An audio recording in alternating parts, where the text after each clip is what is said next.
Mic check test 1 2. Mic check testing 1 2 3 4. Mic check test 1 2. Mic check testing 1 2 3 4. Mic check.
inside that folder? No, that's one for the name. Okay. Fire department, I can always look for the ILW that came up too.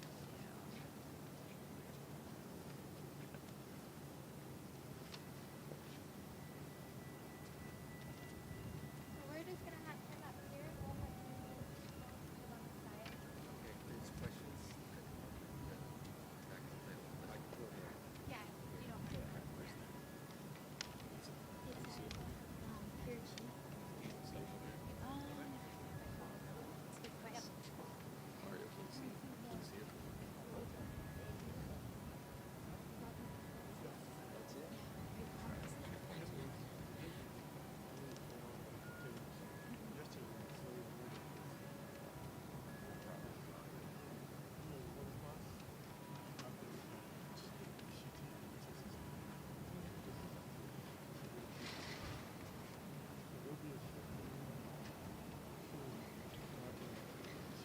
That's a good question. Yeah, right here. Yeah, so that's the mayor's. I'm not sure.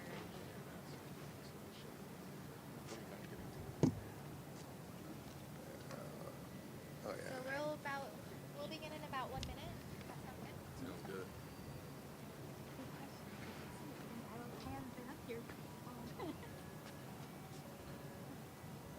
It's actually the perfect place to do the press conference. It is. It's always it's been your choice for you. Oh no, this is a great place. We've done a few things up here. Photo shoots and interviews. We'll go ahead and begin. All right, ready? Good afternoon. I am Petty Officer Lumena Chenlo from the Joint Information Center, and I will be your mediator today. We will be presenting information about the incident that caused an estimated 75 shipping containers to fall from a cargo ship at Pier G at the Port of Long Beach around 9 a.m. Tuesday, September 9th. A unified command consisting of federal, state, and local agencies are here to discuss how we are working together to ensure a safe and timely recovery of the cargo containers.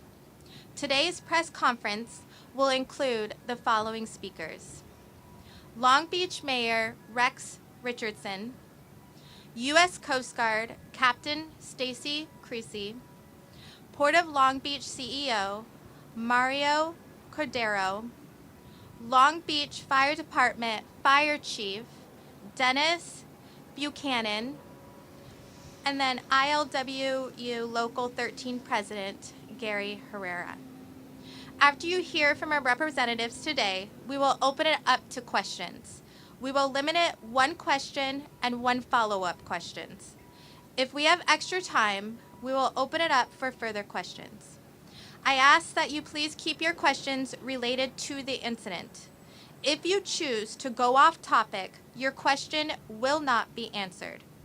If you have additional questions after the press conference, please find me and I will ensure I get you the best subject matter expert to answer your question or find the answer for you. Thank you, and please let's welcome Long Beach Mayor Rex Richardson to the podium. All right. Well, thank you for being here with me. We're here to discuss and provide an update on the Pier G container incident. For those of you who may not know our port, it's a port made up of a number of terminals.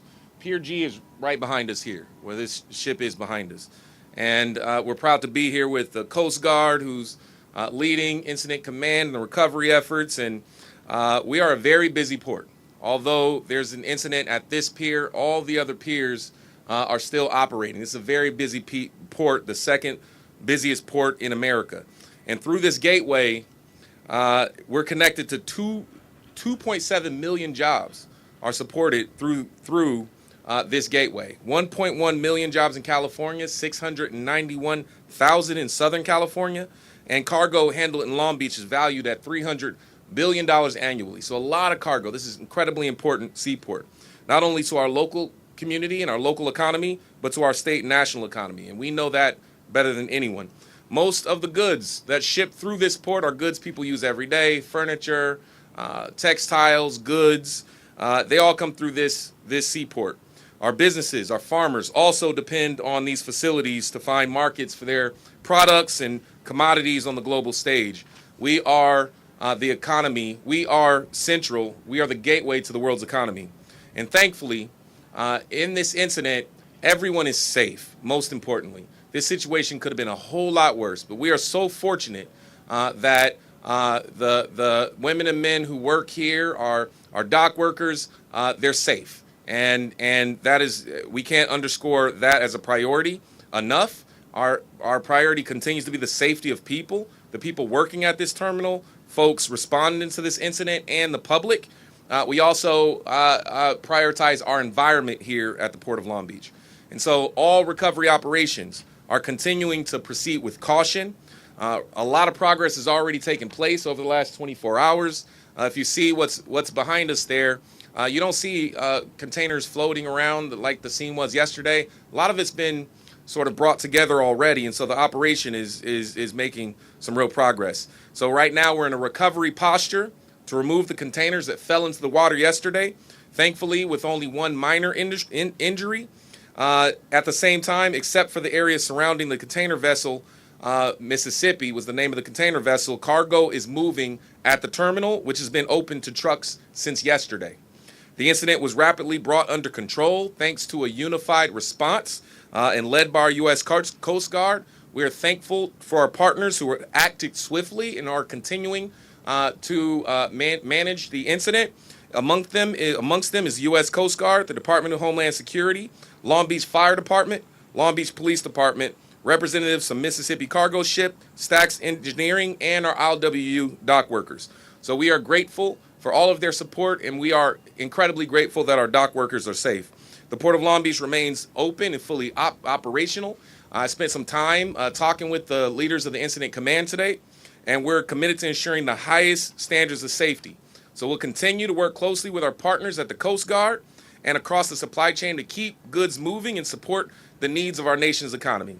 And at this point, I want to introduce our incident commander, Captain Creasy of the United States Coast Guard.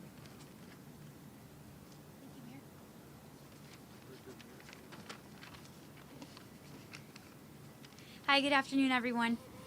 I'm Captain Stacy Creasy. I'm the Sector Commander for Sector Los Angeles Long Beach, and I'm currently serving as the Coast Guard Incident Commander for this response.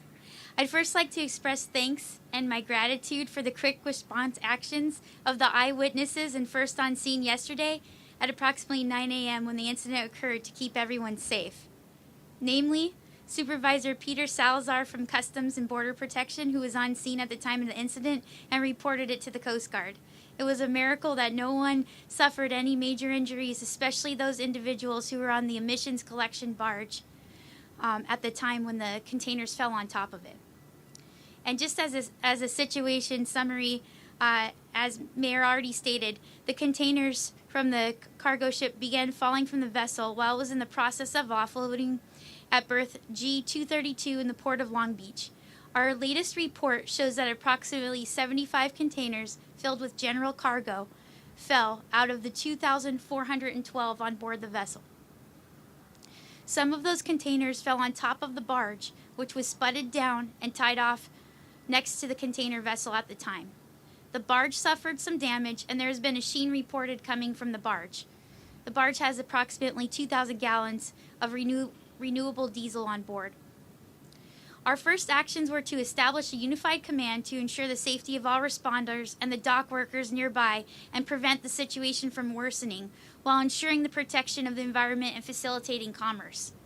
Regarding Coast Guard actions on scene, we have established and are enforcing a 500-yard safety zone to control traffic in and around the response operations. We have also deployed safety officers to monitor operations at the site, and we are working under our established emergency management system to coordinate salvage and container recovery operations, environmental response, and waterways management.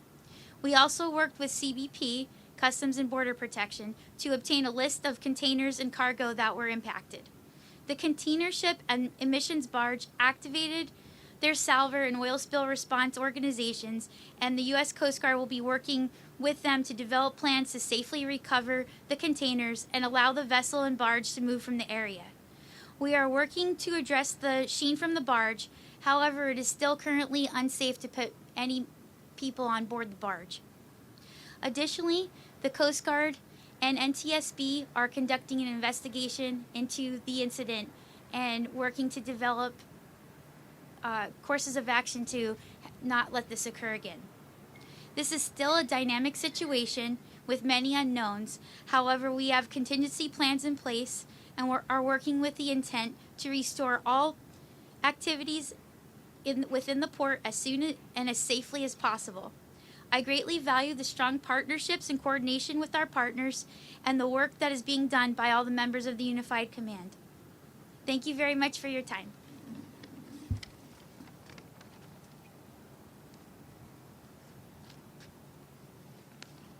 Good afternoon.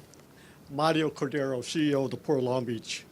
And thank you all for being here, not only to get an update, but showing your concern with regard to what occurred yesterday.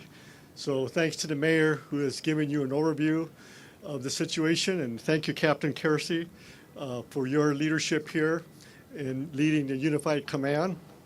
And again, welcome to everybody.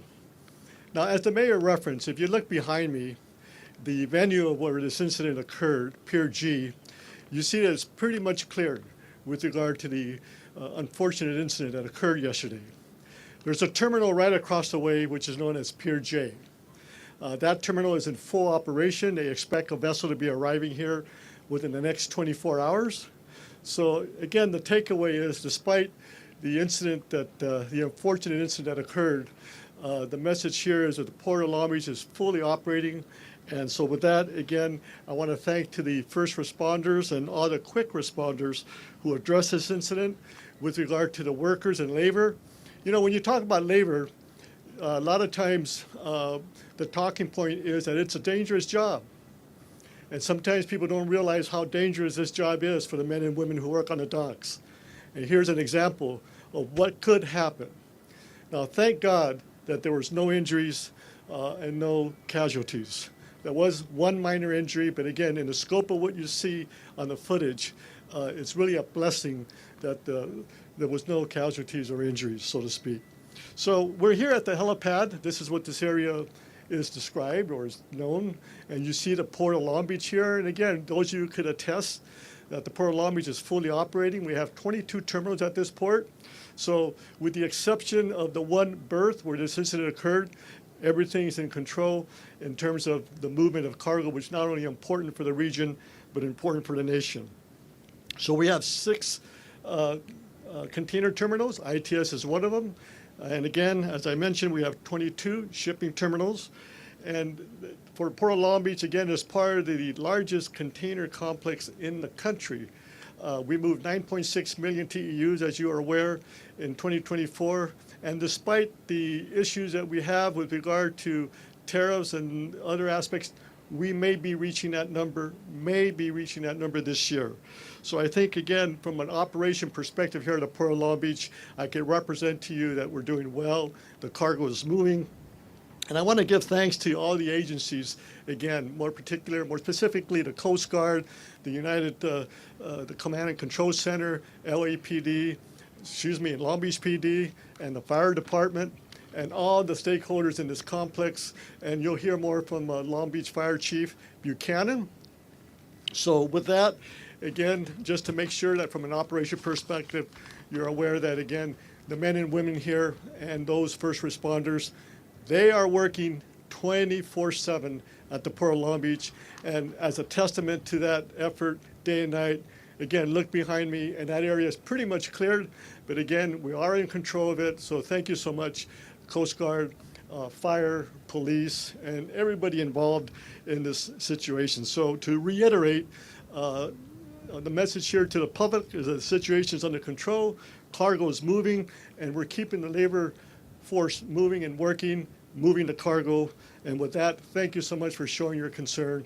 And hopefully, again, incidents again like this will not occur. It's unprecedented. But when incidents do happen, this is a testament that at Long Beach here at the Joint Command and Control Center, we're ready to move forward 24/7 to address these incidents. So thank you so much.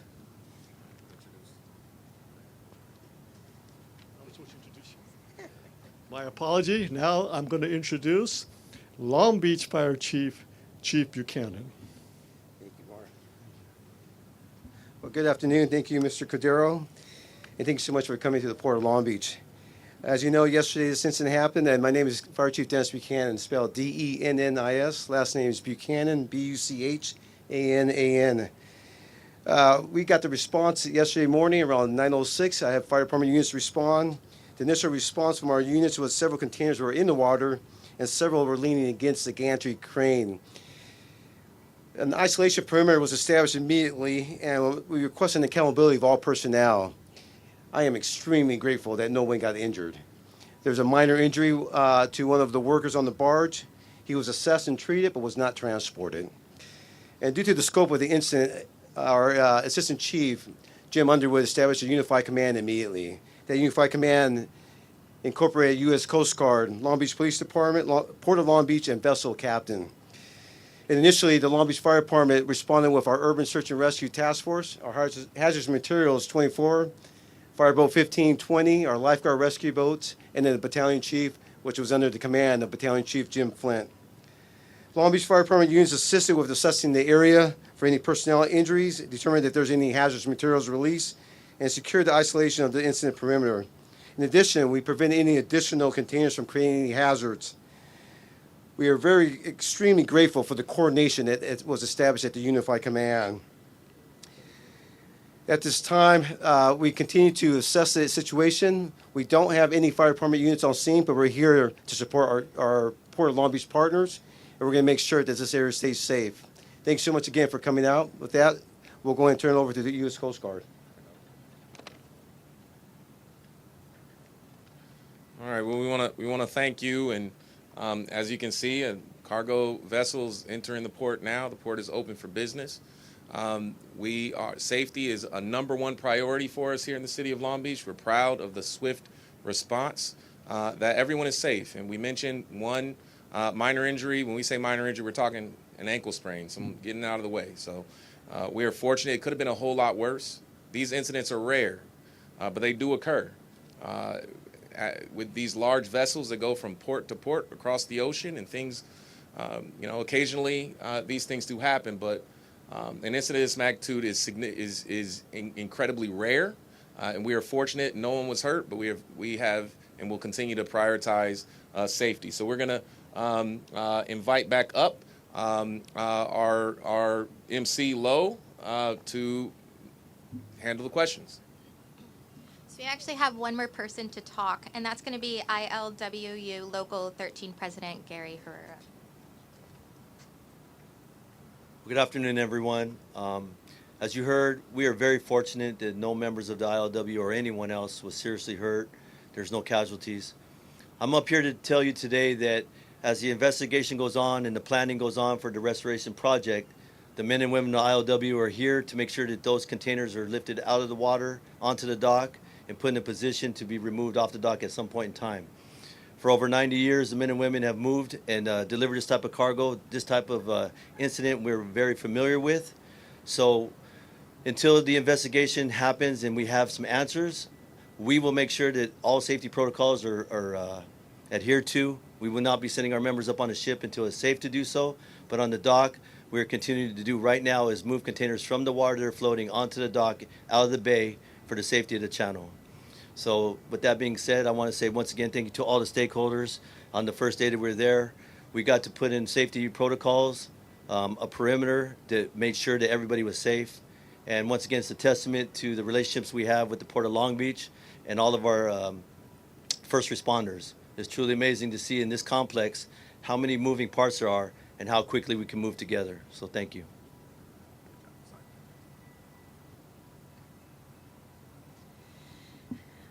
Okay, so we'll open it up for questions. If I call on you, if you could just please say your first and last name and then what organization you're with, okay?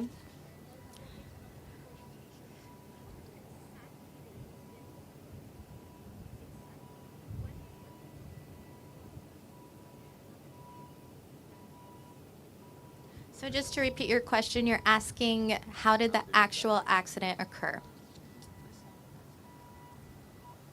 Yes. Currently, we we just received the report that the containers just started to fall from the vessel, and the exact cause of how it happened is still under investigation by the Coast Guard and NTSB. So unfortunately, we don't have the exact cause of the incident at this time, and we will be able to have that as soon as the investigation is complete.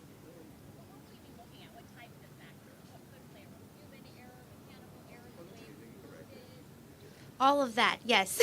Yeah, that's all of the things we'll be looking at.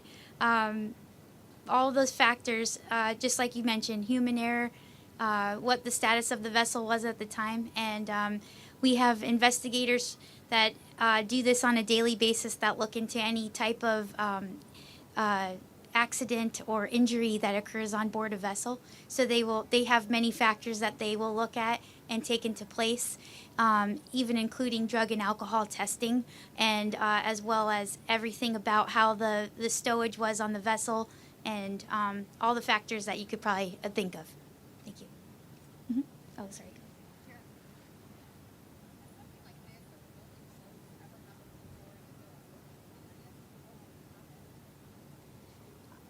I'm not, I will maybe ask Mayor or Mario if they could address that, but not, I am not familiar with any of those incidents recently occurring, at least, and certainly not here in the Los Angeles Long Beach area.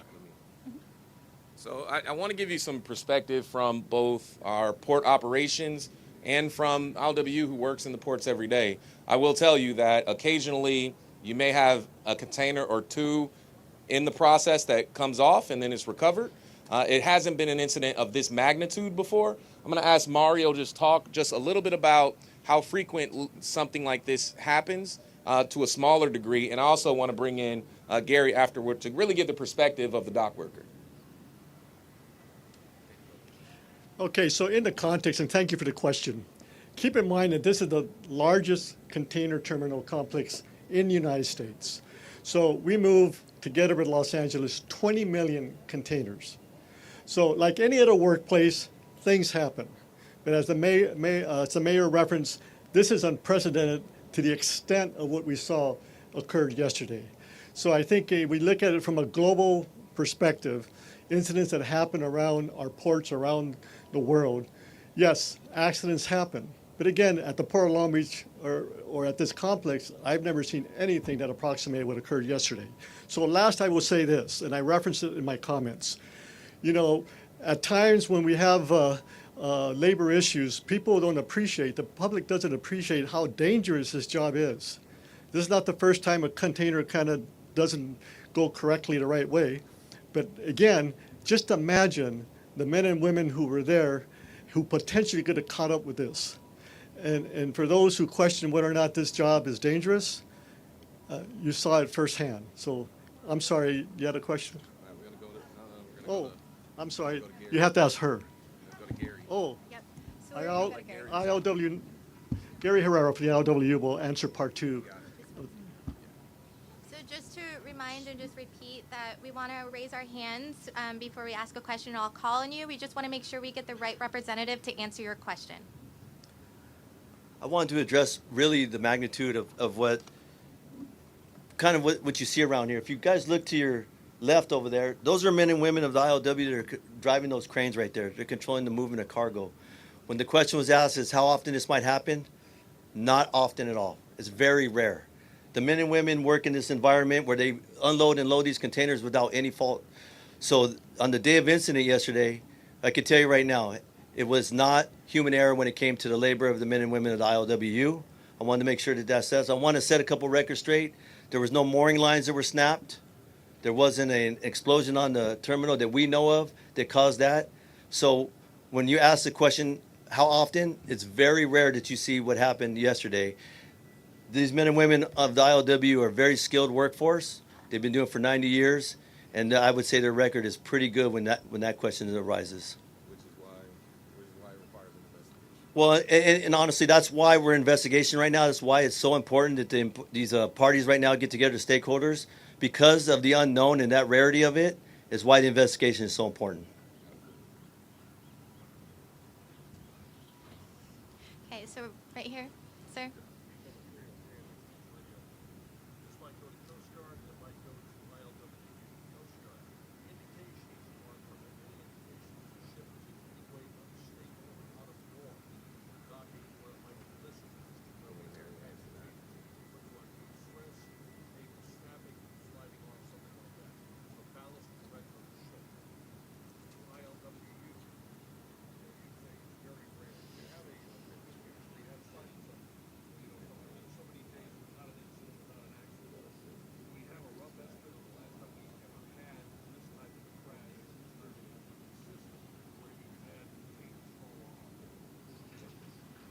So, okay, we'll go ahead with ILWU first, and then the Coast Guard will answer.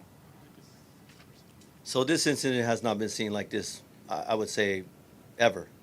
We have not seen anything like this. And as far as the investigation of what you're asking, I think it's really preliminary right now because we don't know. And I think that's why the investigation is ongoing. But from what we've seen, we've never seen anything like this. You might have seen it in the ocean when it comes to waves and they come in, but nothing like you've seen this happen on the dock like that. Is it your responsibility of ILWU members to look at the stack before they unload it and make a determination that it's solid and safe before they get unloaded?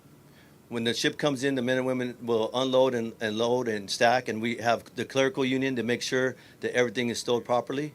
So that's done on between our sister local right there, 63, and our foreman local as well. One of your people sees something and something isn't right, they have full stop. What's the problem? Something here is wrong. Safety is priority always, and there's something that doesn't look right or is wrong, we immediately stop and we address. Let's shift the Coast Guard on. Before your ship would stay right in any way, shape, who would have noticed that? Sir, we don't have the details of that at this time. We didn't have any Coast Guard on scene at the time, and I would say that nobody reported that that was the case. So we're definitely going to look into that.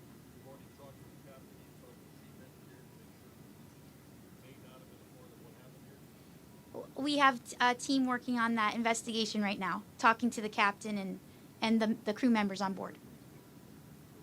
Mhm. Yes, sir.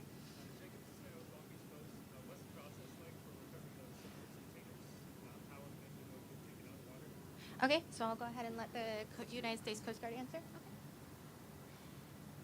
Yes, so there's several processes in place to ensure that occurs. The first thing that we have already completed was sending out surveyors to figure out where the containers are.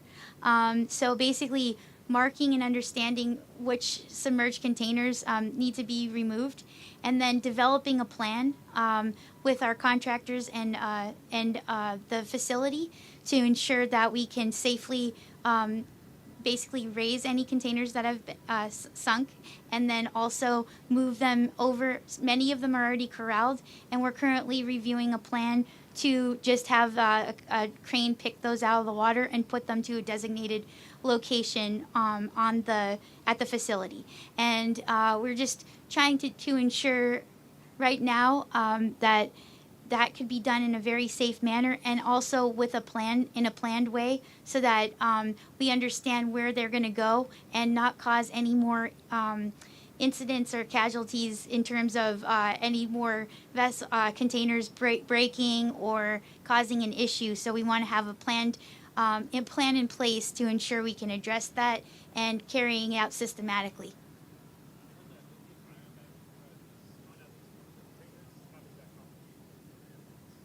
We looked into that, and right now, we're working closely with Customs and Border Protection.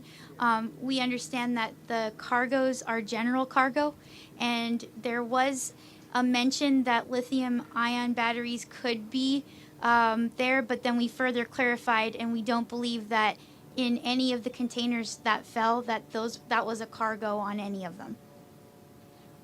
Thank you. Okay, so we have time for one more question. Yes, ma'am. Oh, okay, go ahead. Oh, so we'll do two more questions. We'll go with you, and then last question will be you, ma'am.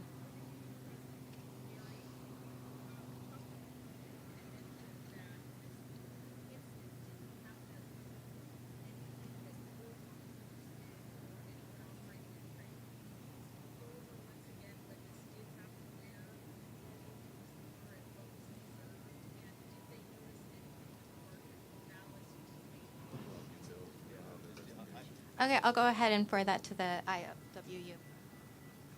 All those details right now are still under investigation, but we do know, and I stated before, that the men and women, when we started work, it wasn't due to any lack of doing their job correctly. But as far as why it happened, I don't have a clue. It's all under investigation, as we stated earlier. When it comes to safety protocols, We just make sure that the conditions on the workforce are safe, and then we report that. But we would have no idea about this. That's why the investigation is so important, to find out how this happened.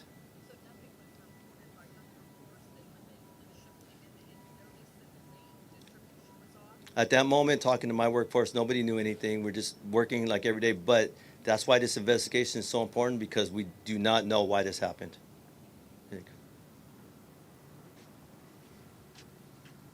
All right, we'll do this last question, but I will note that one of the strategic advantages of this port is that it's protected by a breakwater, which means we don't get much wave activity unless it's something significant. So it's a very stable port for loading and offloading cargo, and that's why the safety standard is so high here, and we seldom have these incidents. And that's why we're all curious about the investigation. We want to find out, was something wrong with the ship? Was there something we didn't know about, so that we can ensure that everyone's maintaining the highest standard for the safety of our workers, and that this never happens again. That's the entire point. But I will tell you, occasionally containers fall out, likely in the ocean. One or two may fall off, but it seldom happens inside the breakwater. So this is very rare for us. So we're as curious as you are.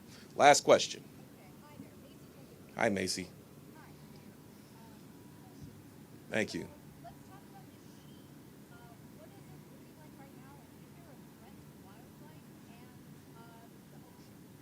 So here's what I'll tell you.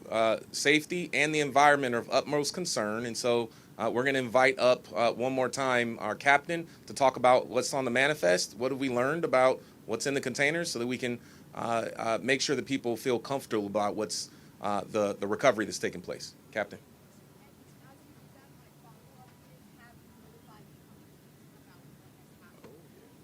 Yes, thank you very much for the question.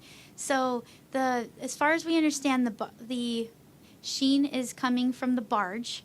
The barge suffered damage when the containers fell on it, and right now it's a very light sheen. We believe that it could be coming either from the generator on board the barge or the tank. And we have an oil spill response organization on scene to do the best that they can to prevent the sheen from spreading. And the issue is that right now we would typically, if the situation was secure, we would typically be able to get somebody on the barge, but it's still unsafe to do so at this time. So we're trying to take proactive measures while keeping any personnel working in vicinity of the containers and the barge. Like basically they can't go on board yet till we could get that officially secured. But they are working and have been on scene since yesterday to try to mitigate any damage from any type of oil spills at all or hazardous materials releases. And right now, the only thing that we know of is a very minor sheen coming off of the barge.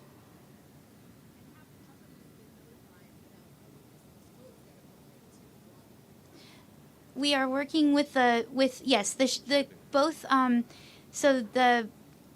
the barge we're working with closely, and they have been very responsive with getting their teams out as well as the container vessel. So we are working closely with them as part of the Unified Command to activate their response companies and ensure that the cleanup happens expeditiously. And we are also in touch. The ship has called and is in notification. They're working with us in the command post. Thank you. Thank you all for coming out. That concludes our press conference. We're going to go ahead and let our representatives go down the steps. And then if you have any further questions, please just contact me and I'll be able to assist you.